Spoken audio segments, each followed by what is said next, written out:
the early one. We're up at 6:30 a.m. for breakfast. It's a really, really early one because we've got a very busy day. After breakfast, we're going to head to the home of George Washington out of Mount Vernon. We will spend most of the morning there. There's never enough time to spend at Mount Vernon, so trying to plan for it is tough. When we get there, you will have to make some decisions about what you want to do at Mount Vernon, because you won't have enough time to explore all of his grounds and go to his museums. You might be able to go to a piece of the museum and explore the grounds, but with your friends, you'll have to make a decision. This will be another moment where you're going to have some freedom, have some time. Everybody will explore the house. We have a tour set of the house. We have a time locked in. So you have a ticket. We'll all go through the house together. And then after that, we'll talk about your decisions. But you're going to want to make some once you're there with some friends. After that, we're going to head to Roy Rogers. It's a really good burger place right down the street from Mount Vernon. And anytime we can get in there, that's my request. My fear is it's not very big and there's 100 of us. So we'll see. They're good about getting big groups in.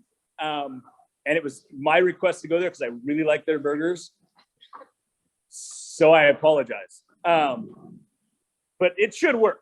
After that, this is where things get a little bit awesome and difficult. We don't always get to see the Constitution and the Declaration, but right now they're doing it differently. They have times set up, so you actually apply for times and then you get your times.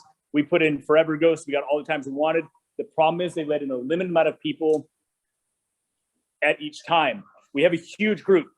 So what you're going to see is we have from noon until 2 to go see the Constitution. It doesn't take that long. So the groups in the beginning, you're going to get in, and then we're going to have the tour guides waiting and chaperones, and we're going to try to plan on doing some other things with the students as they come out and go see just things that are around there. And I'll work with the tour guides on this because I don't want there to be a bunch of dead time with you waiting. And people that are on the back end of this, you're going to do stuff before your time. So there won't be downtime where you're just hanging out. But it's good that we can get in, but it also creates kind of a big part of our day where we're hanging out. And I'm going to be just pushing people to go do other things with our tour guides. But I'm glad we get to see it. I've only seen our Constitution a few times. After that, we're going to Capitol Hill. We're going to go wander around. This is all walking, by the way. So if you're thinking we're like riding on stuff, we're not. We're walking.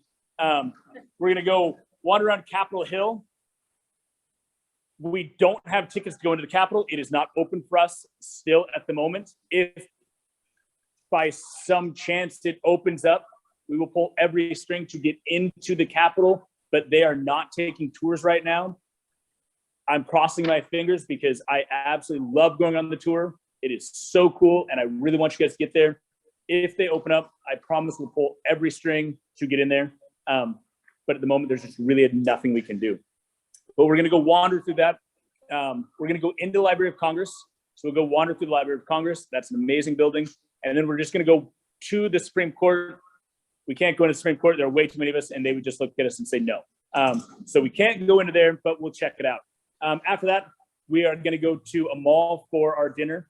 And then we will have a slightly earlier night. This is the night where we might get back to our hotel maybe around 8:30-ish. So this will be our earliest night.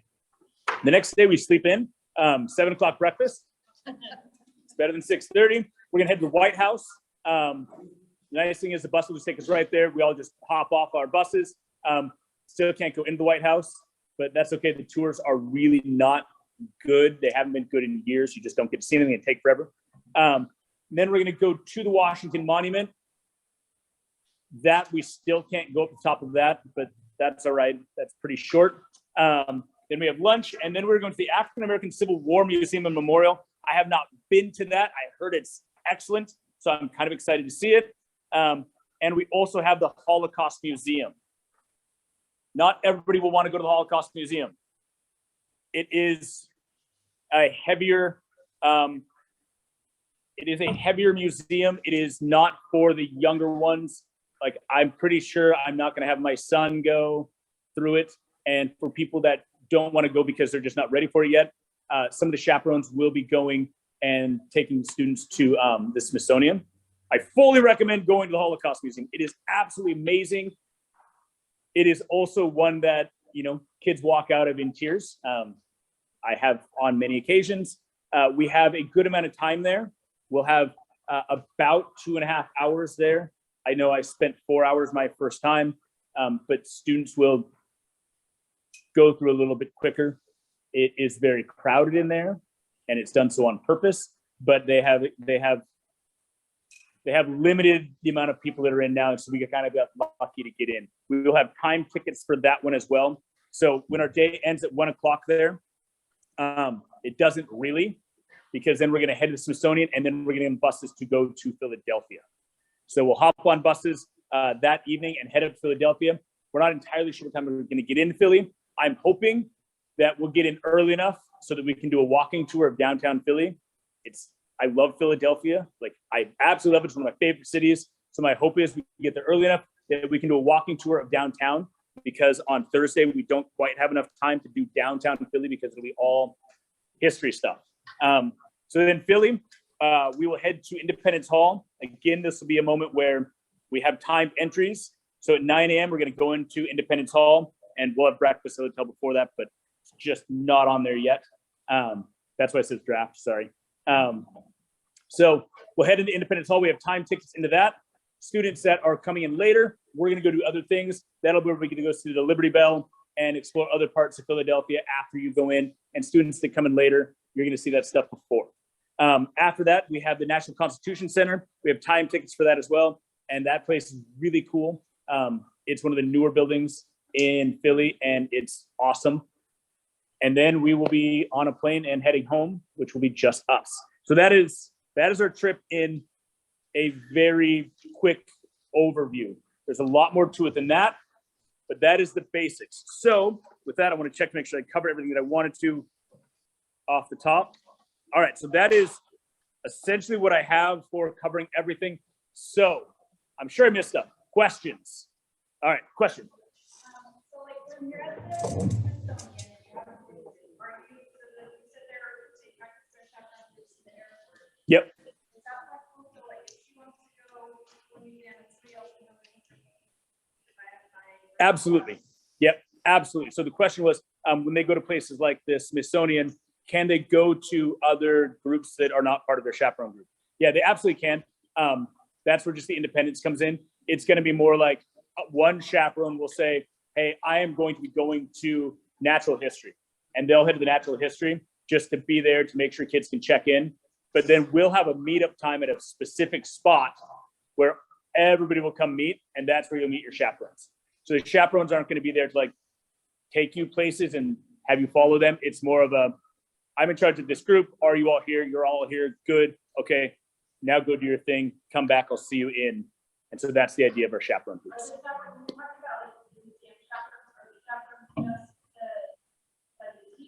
Yep. I'm not going to ask parents to do it.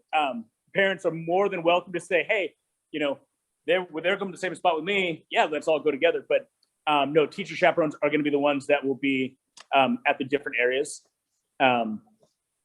But parents, we have a lot of adults on this trip this year, more than I've ever had, which is really cool. But I'm not asking for any of your help. In fact, usually parents are the ones that do cause the problems in a good way. In a good way, but they are the ones that typically are last on the buses and last ones to get their coffee and then come rolling on like, sorry, I'm late, which is okay. Question.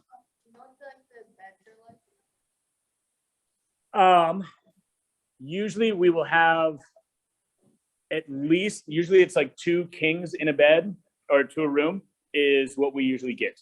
I can't guarantee because I haven't been in a little while, but that's usually what we have. Yeah. That's typically where we're at. All right, other questions? First, do they still have to do their COVID testing? Thank you. How did I skip that? COVID testing. Yes, thank you. I didn't put that on my list of things because I never have. Yes, COVID testing. We still are required to do COVID tests. Thank you so much, as that is extremely important. COVID tests before we leave. If you take an at-home test, those work just fine. Just 48 hours before we leave, You can email me with the results, just a picture of it will totally work. That's all I need is an email. If you show up in the morning and you have it with you right then, that works too. I just need a negative COVID test 40 hours before we leave, and that's it. That's all they're requiring. They're still requiring it. They haven't changed that. But it doesn't have to be, you don't have to go to a place. You don't have to go to the doctor or a drive up. That can be an at-home test. Thank you for reminding me of that. The other one was, is there like ASD card? Is that enough as an ID, like for getting on planes or anything else that would need? So as long as they're under 16, which I think everybody's under 16, they won't need any IDs for anything we do. They'll all be under our group, and the airline knows that we're coming, and so we will be going as one group, and we'll be okay. So they don't need any IDs; they'll be good. Okay. Yep, they'll be totally good. Vaccination record? What's that? Vaccination record? We don't need that either. We still don't know what the status is going to be in DC. If they drop vaccine requirements, we're going to probably change for restaurants, but we don't need vaccination records either. Good question. Yep. That is not required. They're not having us test before we come home. My guess is that would be a logistical difficulty, but they haven't said we have to do that. From what I've seen, they haven't had actually many students get COVID on the trip so far as they've been traveling. I'm trying to keep an eye online too if there's any questions online. Yep. Luggage. So you can do it's your choice of what you want to do. I'm going to recommend carry-ons. Carry-ons are the best bet, especially students. Adults, you guys, whatever you want to do is just fine. If you want to check luggage, go for it. But I fully recommend just doing carry-ons because we've run into problems with luggage in the past because it's not covered, and students will go and they'll have the money to pay for their luggage the first time they go in. And then when they show up to check their luggage on the way home, they have since spent that money. And last time that happened, we had about 15 students. And so I was standing on my credit card, and after like 3 students, my credit card got declined because they're like, well, you can't, it doesn't work like that. So I grabbed another one, then that got declined after 3. And then a couple of chaperones had to step in. So I strongly recommend carry-ons. Carry-ons. And then they don't lose them. We don't have to wait for them. You've got your stuff. It's so much easier. Carry-ons are my strong recommendations. I believe they do have some there. Yeah. You can look it up, but I think they do. The hotel information is there, but I think they do. Yeah. Yep. That was just boys and girls and adults. That was more for me when I was trying to put it together. And it wouldn't let me do it any other way than to copy and paste it and leave it as was. So yeah, that's why it was adults, kids, girls, boys. Yep. Yes. Yes, all backpacks. So days that or places that we will be bringing backpacks, I'll say grab your backpacks, let's go. Other places, before we get off, you'll just leave it on the bus. The buses will travel with us everywhere we go. It's a wonderful feature to have because they will drive us right up to wherever we need to get off, and we just hop off and go. And a lot of times they illegally park for us, and we hop off and go, and their backpacks will stay on because usually we'll hop back on the bus right afterwards. But yeah, good question. There are a few places they cannot take backpacks, and we'll let them know before we go. Other questions, any online? I'm looking for